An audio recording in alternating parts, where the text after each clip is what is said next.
हमने kinetics of a particle कर लिया. Now we are going to kinetics of a body, right. Kinetics for a body,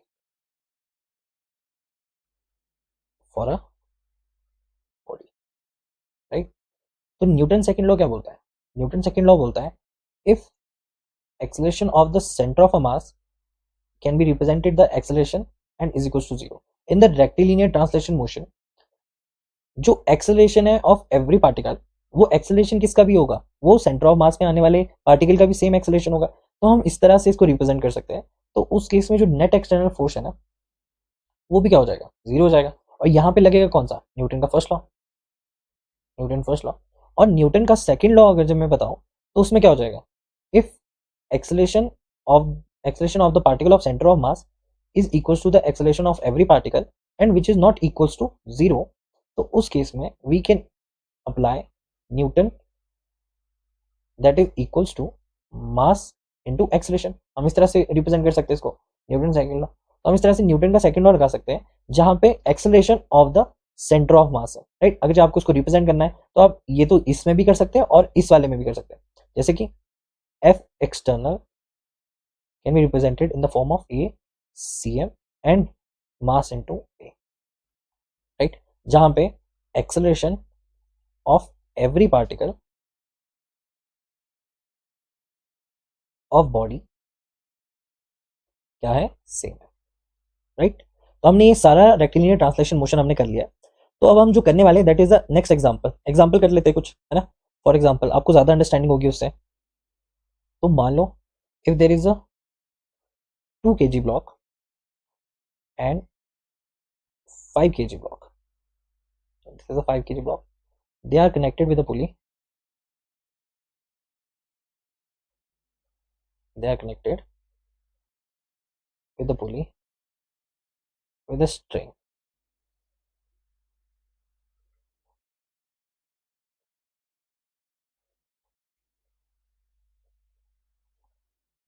string के साथ connected है और ये पुली भी इसके साथ कनेक्टेड है. It is fixed, it is fixed. ये यहां से फिक्स्ड है, यहां से ग्राउंडेड है, राइट. It is fixed. तो मान लो कि if this is 2 kg block and this is 5 kg block, और जो स्ट्रिंग है, दिस स्ट्रिंग, इसका कुछ टेंशन होगा, राइट. तो इसका tension away from the body होगा. इफ आई वांट टू से टी एंड टी सेम होगा अलोंग द लेंथ, टेंशन क्या रहेगा, सेम रहेगा. सो अगर जो मैं बोलूं कि यहाँ पे if the string is conserved, if the string is conserved,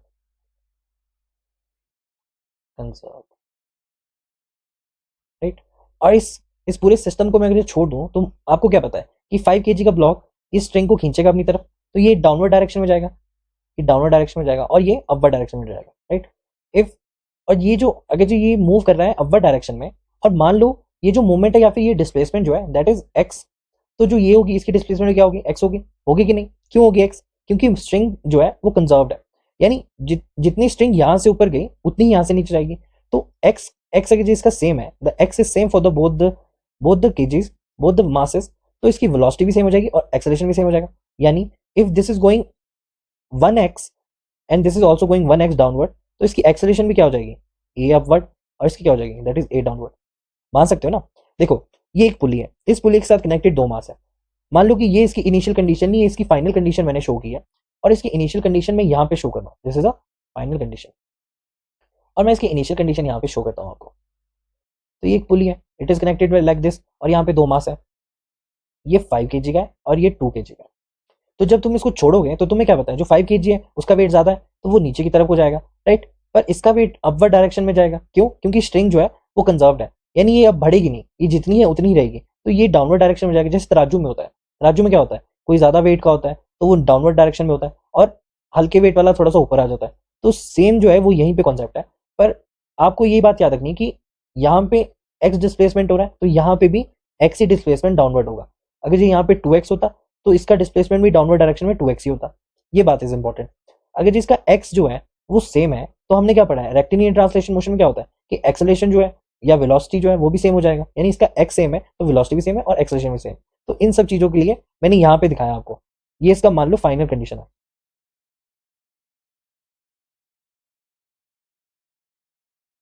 right.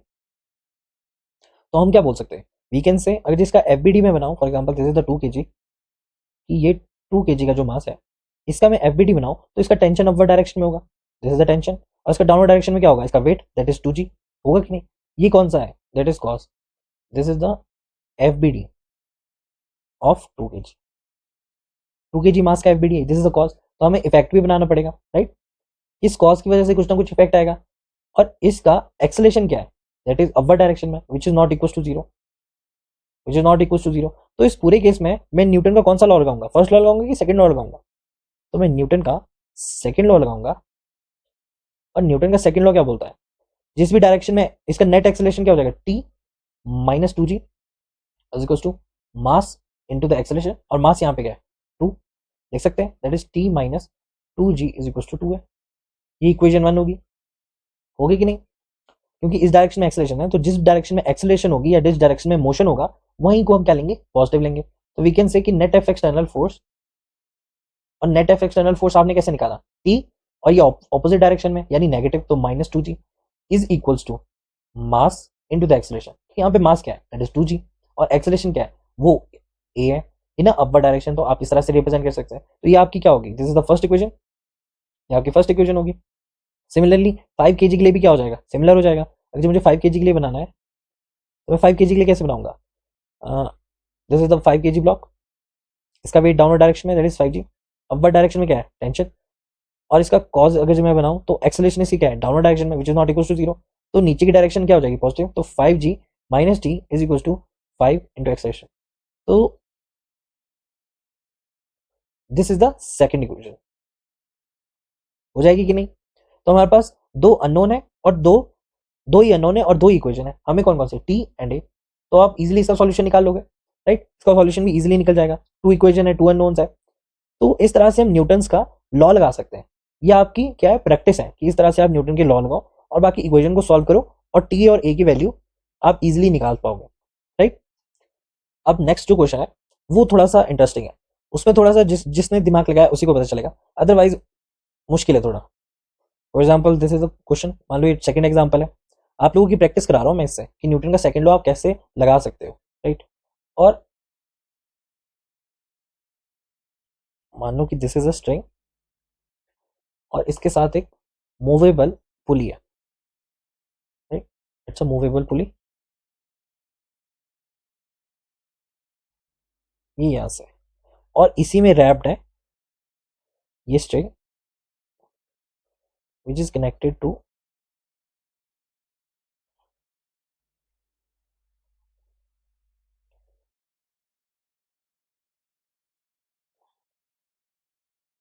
Like इस तरह से है,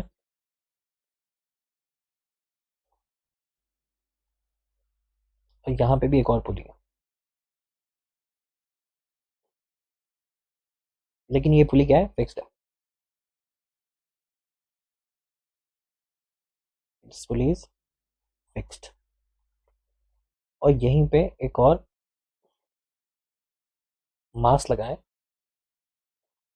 एक मास यहाँ पे लगाए इस पुली के साथ, मान लो वो मास है दैट इज 1 kg, ये मैंने 1 kg का मास यहाँ पे लगा दिया, और दूसरा मास जो है वो मान लो आप यहाँ पे बनाओ, ये है 5 kg का, ठीक?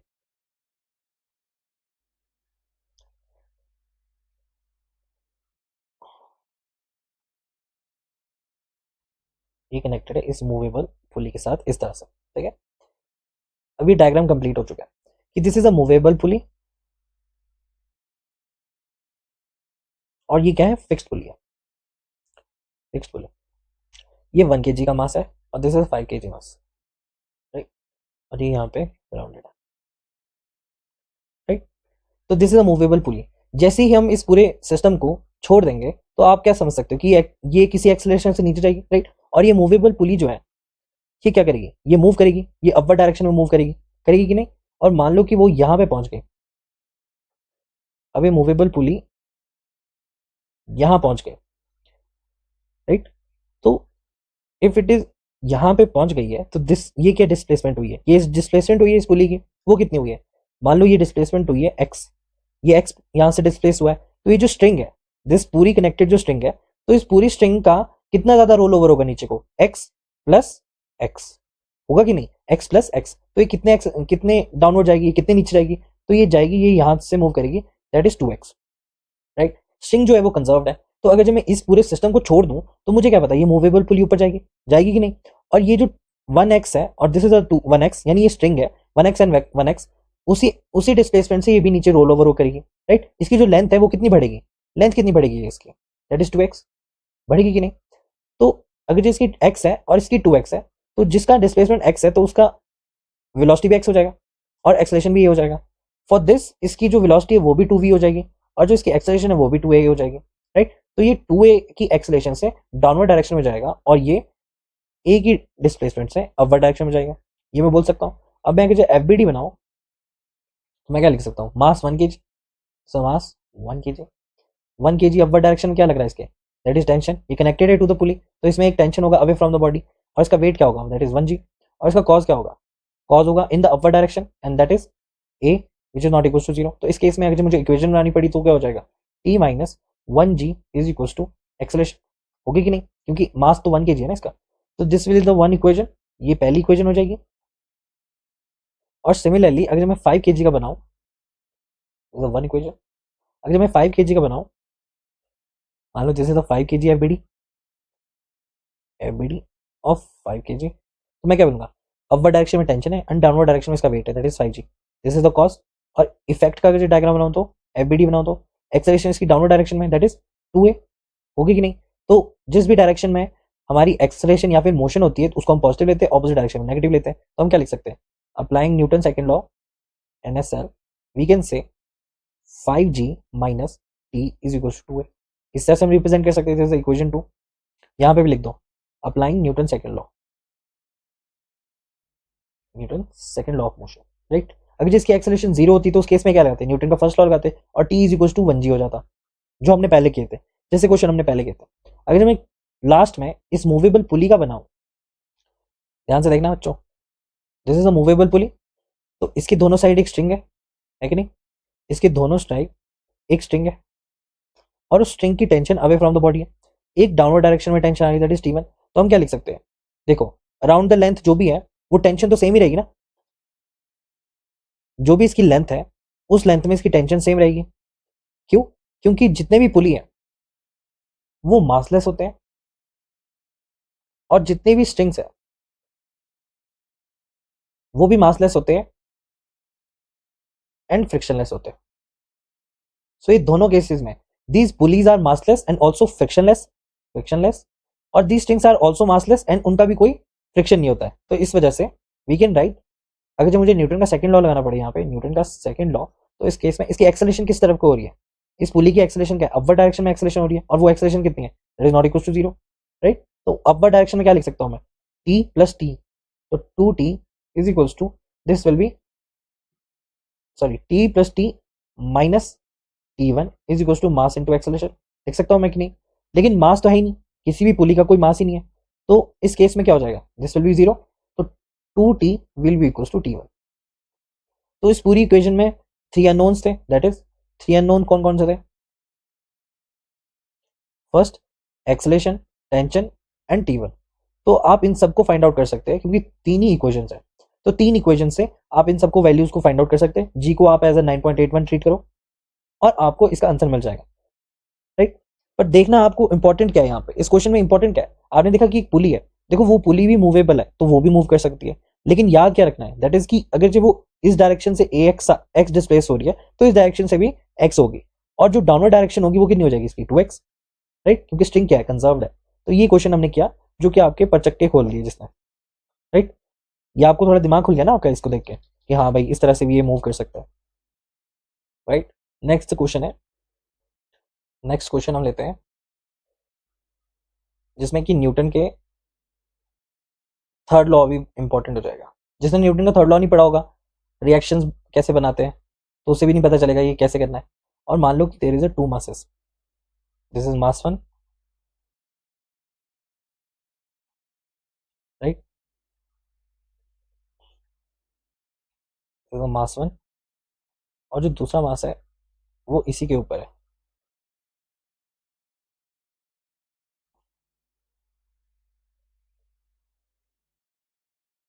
This is M2।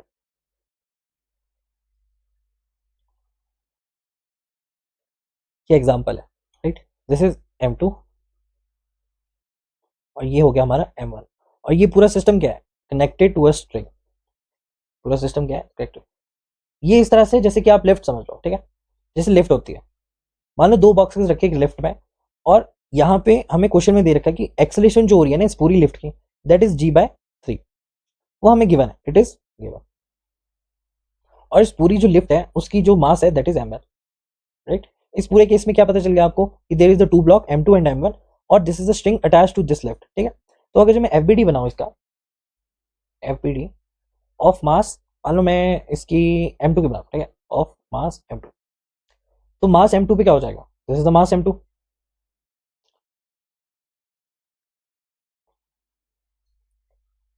This is the mass M2। तो M1 इस मास के ऊपर एक नॉर्मल रिएक्शन बनाएगा, होगा कि नहीं, और डाउनवर्ड डायरेक्शन में इसका वेट होगा, तो इसका डाउनवर्ड डायरेक्शन में क्या है, weight, that is M2 into G। और M1 की वजह से आने वाला एक नॉर्मल जो कि from the surface to the body है, and the normal is N2, this is the mass M2, this is N2।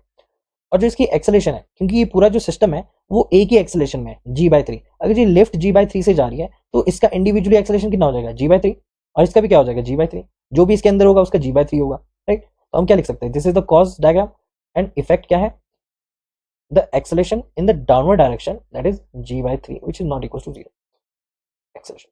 तो इसमें अगर मैं न्यूटन का सेकंड लॉ लगाऊं, तो डाउनवर्ड डायरेक्शन में एक्सेलेरेशन हो रही है, तो यानी एक्सेलेरेशन डाउनवर्ड डायरेक्शन में पॉजिटिव है, तो मैं लिख सकता हूं that is m2 into g minus n2 is equals to the mass multiply by the acceleration, और एक्सेलेरेशन कितनी है, g/3।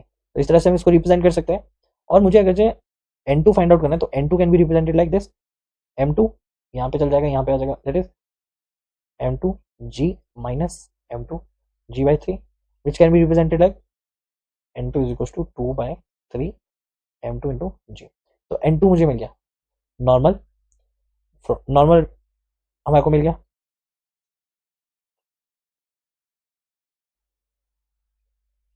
This is the normal n2। Similarly अगर मैं FBD बनाऊं for the M1,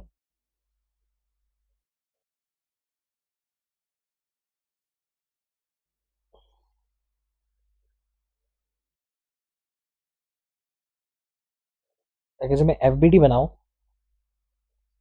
FBD for M1, इसका weight downward direction में act करेगा, that is M1 into G।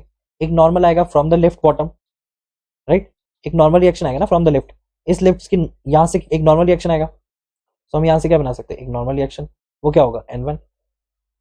लेकिन एक N2 भी तो है, दिस इज द एक्शन, तो इसका रिएक्शन कहाँ आएगा, M2 के डाउनवर्ड डायरेक्शन में, M1 की डाउनवर्ड डायरेक्शन में एक रिएक्शन आएगा, तो ये हो गया हमारा N2 का reaction, right. Newton third law क्या बोलता है, every action there is equal and opposite reaction. तो हमेशा याद रखना, तभी तो मैंने बोला कि न्यूटन का थर्ड लॉ भी यहाँ पे इंप्लीमेंट होगा, कि फॉर एग्जांपल N2 अगर जो M1, दिस M1 अगर जो एक नॉर्मल लगाएगा M2 पे, तो M2 भी तो एक नॉर्मल लगाएगा N1 इस पे, तो N2 सिमिलर रिएक्शन होगा, दैट इज N1, और यहाँ पे N2। तो इसका FBD अगर इसका मैं कॉज बनाऊं, दिस इज द कॉज और दिस इज द इफेक्ट, तो इसका भी डाउनवर्ड डायरेक्शन में क्या है, that is g/3 which is not equal to 0 which is not equal to acceleration. तो न्यूटन का अगर मैं सेकंड लॉ लगाऊं तो मैं क्या बोल सकता हूँ, डाउनवर्ड डायरेक्शन में, तो M1 g plus N2 minus N1 is equal to mass into g/3, और मास कौन सा है यहाँ पे, M1।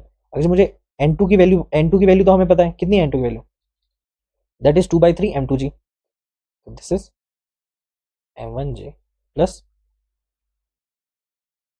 2/3 M2 into g minus N1 which can B M1 into g/3, right. अब मुझे N1 फाइंड आउट करना है, तो इन सबको वहां पे ले आओ, तो N1 is equal to M1 and M1 g/3, ये क्या हो जाएगा, 2/3 M1 g, और ये क्या है, minus 2/3 plus minus minus plus 2/3 M2 into g, इससे कॉमन ले लो, अगर जी 2/3 g, तो N1 क्या आ जाएगा, that is 2/3 m1 plus m2 into g. तो n1 की वैल्यू भी आ गई हमारे पास, राइट। तो n1 की वैल्यू भी हमारे पास आ चुकी है,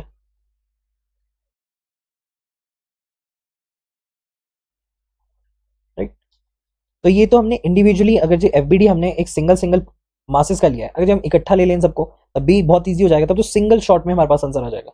अगर जो मैं m1 और m2 को दोनों को एक साथ ट्रीट करूं फॉर एग्जांपल, जो कि ईजी हो जाएगा आपके लिए, that is m1 plus m2, तो उस केस में n2 क्या हो जाएगा, वही इंटरनल रिएक्शन हो जाएगी और इंटरनल इंटरनल फोर्स हो जाएगी। और एफबीडी में हम इंटरनल फोर्स बनाते हैं क्या, नहीं, हम और सिर्फ एक्सटर्नल फोर्सेस बनाते हैं। तो उस केस में n2 क्या हो जाएगा, जीरो हो जाएगा, क्योंकि एक्शन और रिएक्शन दोनों जीरो होंगे। तो हम सिर्फ बना सकते हैं FBD for m1 plus m2 will be, क्या हो जाएगा, ये m2 है और ये क्या हो जाएगा m1। तो उस केस में वेट क्या हो जाएगा इसका, that is m1 plus m2 into g. इस तरह से रिप्रेजेंट कर सकते हैं। और एक नॉर्मल रिएक्शन आएगा जो कि कहां से आएगा, from the left, n1 from the left, right. This is the cause. और इफेक्ट क्या है, डाउनवर्ड डायरेक्शन में आने वाला, that is g/3 which is not equals to 0 and which is equals to acceleration. So we can say by NSL we can say m1 plus m2 into the g minus n1 is equals to m1 plus m2 into the g/3। इस तरह से हम लिख सकते हैं। और n1 क्या आ जाएगा यहाँ पे, n1 will be 2/3, g/3 है ना, तो 2/3 हो जाएगा, 2/3 the mass m1 plus m2 multiply bye g।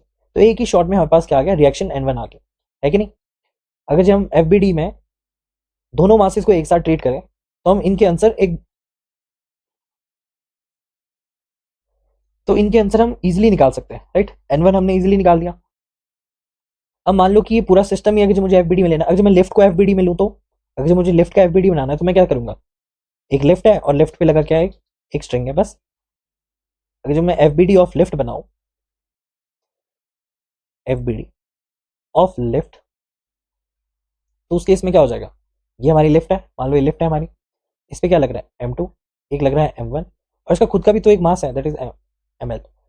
तो ये डाउनवर्ड डायरेक्शन में क्या वेट हो जाएगा, ml plus m1 plus m2, होगा कि नहीं, multiply by ji.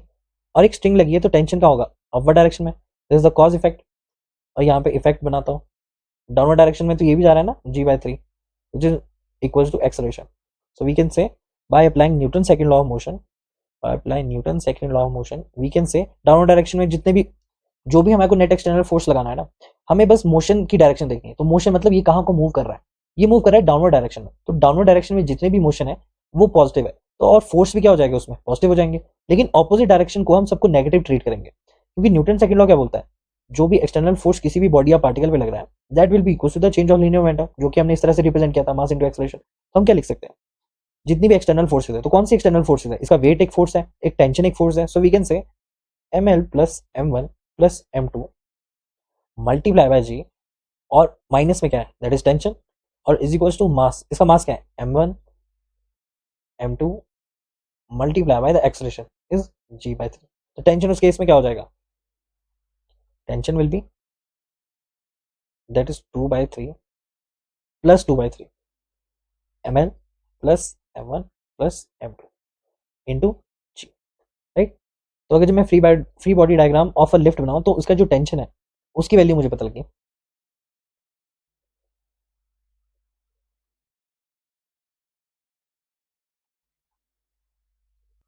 Right. This is the value of the tension 2/3 ml plus m1 plus m2 and g। तो इस क्वेश्चन में हमने n1 निकाल दिया, द नॉर्मल रिएक्शन निकाल दी, और इस क्वेश्चन में हमने कैसे न्यूटन के सेकंड लॉ लगाते हैं, उन सब की जो इम्प्लीमेंट है वो हमने सारी देख ली कि कैसे लगाते हैं न्यूटन के सेकंड लॉ। एक लास्ट एग्जांपल करते हैं जिससे आपको और ज्यादा क्लैरिटी हो जाए कि कैसे हम न्यूटन के लॉज को लगाते हैं, right. This is the last example. मान लो एक इंक्लाइन, जैसे इंक्लाइंड, और इस इंक्लाइंड पे एक मास है एट एंगल थीटा, एक मास, दिस इज मास, मान लो this is m2 attach to a string और यहाँ पे क्या है, पुली है, यहाँ पे क्या है, एक पुली है, और एक और मास यहाँ से कनेक्टेड है।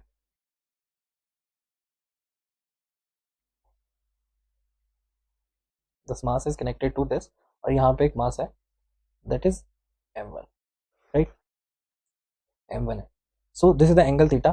तो इसकी अगर जो मैं एफबीडी बनाऊं, for example this mass m1 की मैं एफबीडी बनाऊं, m1, सबसे पहली बात, यहाँ पे इसकी वजह से एक नॉर्मल रिएक्शन आएगा, जो कि क्या होगा, perpendicular to this structure, that is n2, n2 की तरह हम रिप्रेजेंट कर सकते हैं इसको, एक नॉर्मल रिएक्शन आएगा। n2 क्या है, इसको n ही लिख दो, क्योंकि और तो कहीं से नहीं आ रहा, दिस इज n। और अगर जो इसकी एक्सेलरेशन इस डायरेक्शन में हो रही है ना, मान लो कि हमें जो एक्सेलरेशन है वो इस डायरेक्शन में है, राइट। कई बच्चे पूछेंगे कि आपको कैसे पता कि एक्सेलरेशन इस डायरेक्शन में हो रही है, तो मैं बोल रहा हूँ मुझे नहीं पता, जो आंसर है ना, अगर जो वो नेगेटिव आया इसका मतलब इसकी डायरेक्शन क्या है, अपर डायरेक्शन है।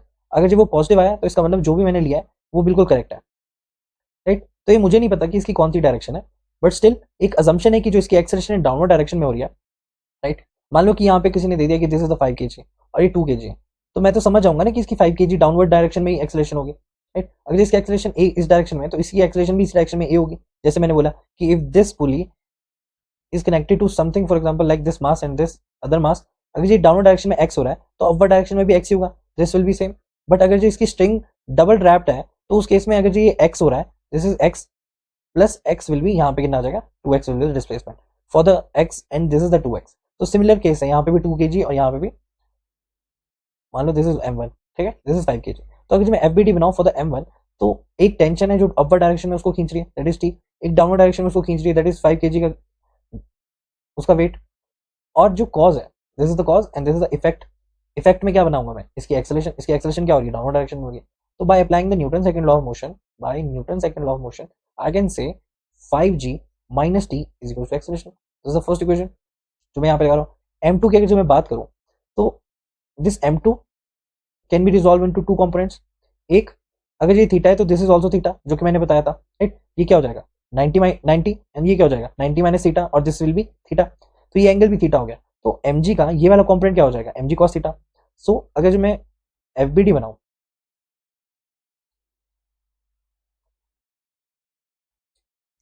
अगर जो मैं fbd बनाऊं, दिस इज द सेकंड, तो fbd ऑफ m2, m2 ये ना, m1 की तो हमने बना दी, m1 की बना दी, नाउ द m2, अगर जो m2 की बनाऊं तो इस तरह से है, इट इज इंक्लाइंड। एक्सेलरेशन अगर जो इस डायरेक्शन में हो रही है तो इसकी जो काइनेटिक फ्रिक्शन है, देखो हम क्या पढ़ रहे हैं, डायनेमिक्स, डायनेमिक्स, तो उस केस में क्या है, there is a motion, we are studying the motion, study of the motion. तो इस केस में एफ क्या आएगा, which can be represented you can into N, इस तरह से हम रिप्रेजेंट कर सकते हैं। डायनेमिक्स में अब ये एक्सेलरेशन हो रही है ना यहाँ पे, ऐसा तो है नहीं कि एक्सेलरेशन नहीं हो रही, तो हम यहाँ पे स्टैटिक नहीं लिख सकते, we can always write kinetic. तो इसकी काइनेटिक डाउनवर्ड टेंडेंशियली इसके एग्जैक्टली ऑपोजिट डायरेक्शन में होगी, और एन का क्या कॉम्पोनेंट हो जाएगा, that is M G cos theta, और ये एम जी क्या है, एम टू जी कॉस थीटा, और इसकी दिस डायरेक्शन में कौन सा कॉम्पोनेंट हो जाएगा, that is M two G sine theta, देख सकते हैं इसकी एक्सेलरेशन दिस डायरेक्शन में। तो इसकी एफबीडी अगर मैं बनाऊं तो ये तो सारे क्या हो जाएंगे, ये सारे क्या है, दिस इज द कॉस, सारी फोर्सेस हमने बना दी। अब मैं एक्सेलरेशन बना रहा हूं तो effect, that is acceleration, acceleration कौन सी डायरेक्शन में है, दिस डायरेक्शन में एक्सेलरेशन है, which is not equal to zero. पर जो इसकी नॉर्मल डायरेक्शन में है, क्या उस डायरेक्शन में कोई एक्सेलरेशन हो रहा है, दैट इज नो, तो ये इक्वल्स टू जीरो हो जाएगा। तो we can say this N, इसके दिस डायरेक्शन में, इसकी परपेंडिकुलर डायरेक्शन है ये, तो इसकी परपेंडिकुलर डायरेक्शन में हम क्या लगाएंगे, न्यूटन का फर्स्ट लॉ लगाएंगे। इसलिए तो मैंने बोला था कि जो जितने भी लॉज ऑफ मोशन है ना, वो सारे के सारे डायरेक्शनल लॉज है। अब समझ आया डायरेक्शनल लॉज में क्या है, कि इसके अपर डायरेक्शन में तो कोई भी मूवमेंट नहीं हो रही है, इस साइड को तो कोई भी मोशन नहीं हो रहा है, तो उस केस में एक्सेलरेशन क्या हो जाएगा, जीरो, और वहां पे हम लगाएंगे न्यूटन का फर्स्ट लॉ, यानी N minus M G cos theta, opposite direction है ना, that will be equal to zero.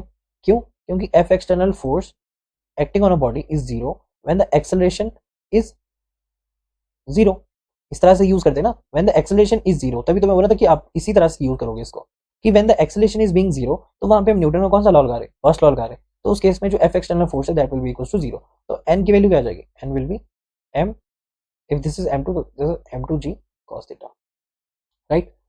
अब आपको समझ आया होगा कि डायरेक्शनल लॉस का क्या मतलब है, और मतलब क्या है कि अगर जो एक्सेलेरेशन कहीं जीरो है तो उसको यूज कैसे किया जाता है।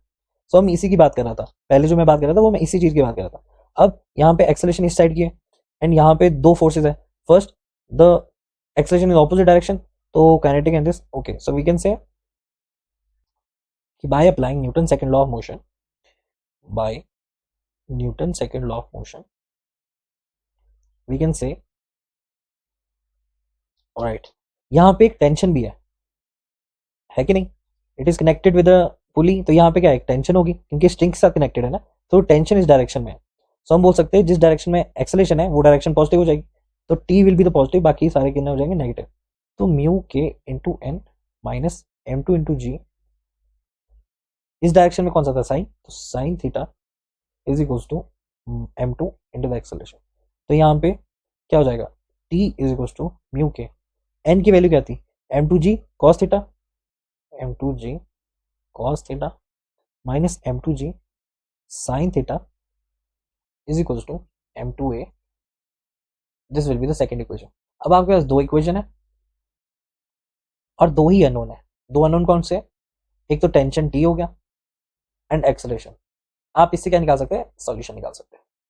सो आपको बेसिकली क्या पता चला, इस सारी इक्वेशन से आपको पता क्या चला कि जो भी मैंने बोला, फॉर एग्जांपल मैंने बोला कि एक्सेलरेशन के कांस्टेंट या फिर वेरिएबल होने की वजह से हम इक्वेशन ऑफ मोशंस लगा सकते हैं, थ्री इक्वेशन ऑफ मोशन लगा सकते हैं, थ्री इक्वेशन ऑफ मोशन लगा सकते हैं, राइट। अभी ये एग्जांपल से हमने बताया आपको, अब हम कुछ क्वेश्चन करेंगे ना, उससे आपको क्रिस्टल क्लियर क्लैरिटी मिल जाएगी। अभी हमने क्या बात की, अभी हमने बात की कि न्यूटन के सेकंड लॉ कैसे हम इंप्लीमेंट करेंगे जब हमारे पास वेरियस ऐसे वेरीज ऑफ क्वेश्चन आएंगे, तो हम इन सब का इंप्लीमेंट कैसे करेंगे, राइट। इससे क्लैरिटी मिलेगी नहीं आपको, इस पर ध्यान से सोचना और ध्यान से देखना इन क्वेश्चंस को। बस आपको कुछ नहीं करना, कोई भी सिस्टम दिया होगा आपको, फॉर एग्जाम्पल कोई भी सिस्टम दे दिया आपको, मान लो ये पुली वाला सिस्टम था या फिर कोई और सिस्टम था, तो जो बेसिक्स है ना आपके वो क्रिस्टल क्लियर होने चाहिए आपके, कि जब मैं एक पुली की बात कर रहा हूँ तो वो जरूरी है वो टेंशन, उसमें tension away from the body होगी, और एक कनेक्टेड टेंशन अलग से होगी, तो उसकी जो टेंशन है वो अलग होगी। ये जो मैंने बताया था, every pulley is massless and frictionless, तो इस वजह से क्या है, when we are using F external force mass into acceleration, तो आपको पता होना चाहिए जो मास है वो क्या है, कांस्टेंट है, क्योंकि वो मासलेस है, तो उस केस में वो क्या हो जाएगा, जीरो हो जाएगा। तो F external force is equal to zero. तो ये सब जो केसेस है मैंने जो भी पढ़ाया है, इनको दोबारा से एक बार देखो और दोबारा से ध्यान से इनकी अच्छे से एफबीडी बनाओ, ताकि आपको हेल्प मिले। जिस भी तरीके से आप बनाओगे वो आपको हेल्प करेगी। जैसे इसके मैंने सिंगल सिंगल बनाए, एक बच्चों की तरह मैंने इसको बाय स्टेप मैंने इसको सॉल्व किया है। बेशक हैंड राइटिंग थोड़ी अच्छी नहीं है, बट आप अपने नोट्स में बहुत अच्छे से इसे ड्रॉ करना, ध्यान से और दोबारा से ड्रॉ करना, ताकि आपको पता चले। टेंशन है, जैसे ये स्ट्रिंग है, तो ये मैं भी भूल गया था कि यहाँ पे टेंशन है, बाद में मैंने फिर ध्यान दिया कि अच्छा यहाँ पे भी तो टेंशन है, स्ट्रिंग भी तो अटैच्ड है, क्योंकि ये मास फिर ऐसे लटका नहीं होता ना यहाँ पे in the case of this. तो यही है, ये सब जो पॉइंट्स है वो इंपॉर्टेंट है। बाकी कुछ क्वेश्चन करते हैं जो कि आपको और क्रिस्टल क्लैरिटी देंगे, राइट।